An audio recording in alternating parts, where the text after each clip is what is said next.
আপনাদের একটা famous cheesy burger আছে না, ওইটার 2টা দিবেন। আমি ওয়াশরুম থেকে আসি।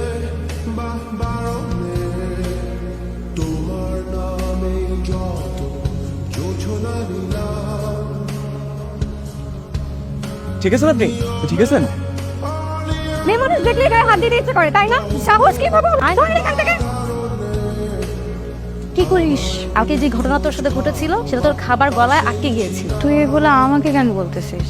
কালকে ওই ছেলে তোকে বাঁচাইছে আর তুই কি করলি? ঠাস করে থাপ্পড় মেরে দিলি। আর তুই আমি এখন কি করবো বলতো? আমার মনে সরি বলা উচিত। দেখি তোর জন্য কি করা যায়। কালে হাত দিয়ে রেখেছেন কেন? হাত নামান। আরে বাবা মারবো না তো, হাত নামান। আপনার বিশ্বাস নাই? I am extremely sorry. সেদিনকে না বুঝতে পারিনি, রাগের মাথায় চড় মেরে বসেছি। আমি না নিজেও বুঝতে পারিনি যে আমি এত জোরে চড় মারতে পারবো। আপনি এত জোরে মারবেন জানলে জীবনেও আপনার জীবন বাঁচাতে যেতাম। এর কি চকলেট? তো বাবুরা খায়, আমি কি বাবু নাকি? আমিও তো চকলেট খাই। আমি বাবু? হ্যাঁ হইতেও পারে, আপনি আবার কার জান বাবু দান। আমি কারো জানবাবু ফান পাবো না। তাহলে ঠিক আছে, আচ্ছা বসেন।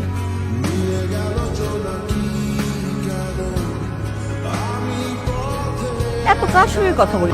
টিয়ার সাথে। রিয়াকে ফোন দিয়ে বল, রিয়াকে আমি এবারের বউ করে নিয়ে আসবো। বল না। শুনো রিয়া, তোমাকে আমি আমার বাড়ির বউ করে নিয়ে আসবো। তোমার আব্বা আম্মার সঙ্গে কথা বলবো। আমরা ওদের বিয়ের ডেটটা ঠিক করে ফেলি, আমরা সামনের শুক্রবার ডেটটা করে ফেলি। আমাদের কোনো সমস্যা নেই না,